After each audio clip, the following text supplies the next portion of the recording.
Thank you very much. I'm really deeply honored and appreciative. I'm delighted to say that Eric Rosenthal is the 2013 winner of the Charles Bronfman Prize. And I'm so pleased that Eric won it. Why? Because Eric is a man, had his law degree, and then decided to take on one of the most difficult assignments, which was to protect those who the world has fundamentally forgotten. When Charles called me, I was exhilarated, I was blown away, I was incredibly happy and surprised. Disability Rights International is dedicated to bringing world attention to the human rights of people with disabilities. And we go in and we look at the people who are in the most difficult circumstances.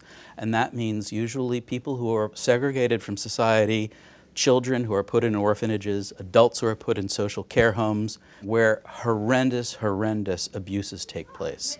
Atrocious conditions exist in psychiatric facilities and orphanages around the world. And part of what we're doing is to document those abuses, to bring them to public attention, to get governments to act to end those abuses.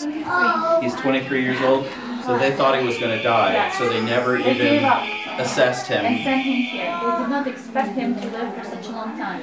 So there's no rehabilitation, no therapy, and he hasn't had any assessment. When I started this work, and I started what was then called Mental Disability Rights International, now we call it Disability Rights International, people had no idea that human rights law even applied in a social context to psychiatric facilities or orphanages, or why a lawyer like myself would be involved in this area. 20 years later, 130 countries around the world have ratified a new convention on the rights of people with disabilities. We were part about bringing human rights of people with disabilities to the UN. They don't look too dangerous to me.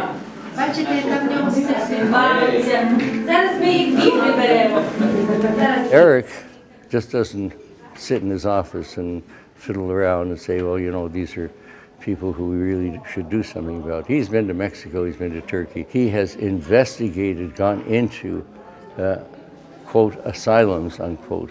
He has seen the torture, the real torture that young people, older people have been put through in these institutions. He has then gone into the halls of power to get legislation changed. He's spoken with the UN. Legislation has been changed by the UN, by Turkey, by Mexico. It's really quite astonishing what this one man has accomplished. The conversations that I had with my grandparents about where they had come from and their life had a very profound influence on me. My grandmother, Sadie, who was a character, she immigrated herself from Eastern Europe, and she literally sat me down and she said to me, Eric, I want you to remember my family who was left behind in Drohobych. She asked me to remember the 6 million killed in the Holocaust. And I learned that the international human rights movement really grew after the Nazi trials and the idea of a higher principle that countries aspire to, and that no matter what country you are, you can be judged based upon certain core overriding human rights principles, really meant a lot to me. The story is that, that they took the Jewish population out of Drohobych and brought them out into a forest and ordered them all to dig their own grave. I'm going to say a prayer.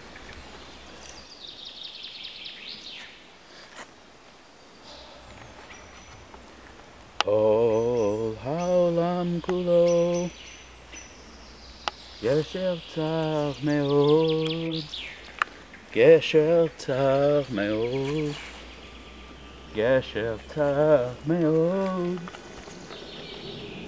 Ol haolam kulo.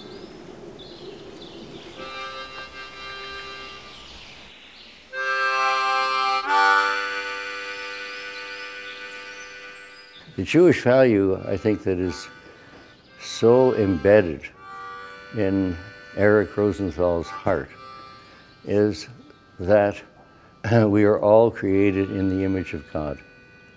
That means that each human being, no matter who, should be treated with respect. If any person can be dehumanized, if any person can be excluded from society, that dehumanization affects us all. And as Jews, we should understand one generation from a Holocaust, why we must not allow any group of people, any person, to be excluded, to be dehumanized, to be put away, to be allowed to die.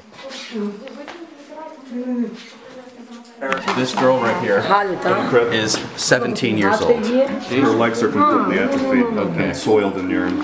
Alright, well, they're not growing, it's failure. Self-abuse, when children don't get enough touch and love and attention.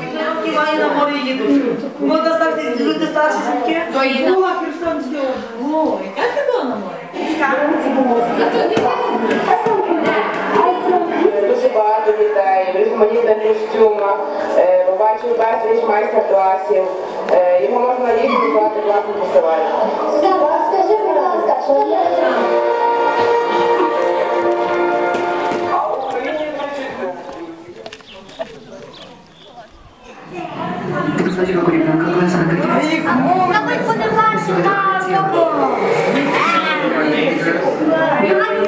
Well, that's clearly the back ward. That's the ward that they didn't want anybody to see. Where they put, obviously, the more disabled people just sitting in a room doing nothing. You know, the smell was overpowering, disgusting. Those are the people. I mean, everyone here has been abandoned, but those people, that's the worst pit. Just the people who have been written off even by this own institution. Anybody who runs into this man, who speaks with him, who goes to a seminar with him, you just have to be so impressed. He is so articulate, so emotional about the work that he's doing, and he finds it incredible. Well, somebody else will find it incredible and find that what one must do if something really touches you in the heart is you must pursue it and pursue it and pursue it until it's done. And if that's called being a do-gooder, by gosh, I'll take that, because doing good is doing great. There are some 10 million children in the world who are growing up in orphanages, psychiatric facilities, other places like that. That's a very, very sad and very damaging place to grow up. And it is why, after many years of fighting these abuses, we've really decided to focus on children, because we know we can save their lives. There is so much potential, so much hope, so much we can do if we can just change policies now. So the thing that turned me on, frankly, was that this is an area that is neglected by Vox Populi. And the award brings attention to the work that we're doing, and being able to bring this to a broader population means an enormous amount to me and to the cause that we're working for. Broadly speaking, what we're trying to do is create a world in which no child is taken away from their parents.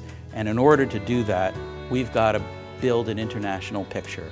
We've got to show the world that this is a problem and show what the underlying policies are that lead to that. People often think that my work is difficult. And they ask me, how can you keep doing this work after you witness the incredible atrocities that you witness? But overall, I love my work. My work is an incredibly rewarding exercise because it is one where we are communicating a vision of hope. That is the joy that I have. That's what gets me out of bed in the morning. That's what inspires me to go, to communicate a message. Things can be different. We can challenge these abuses.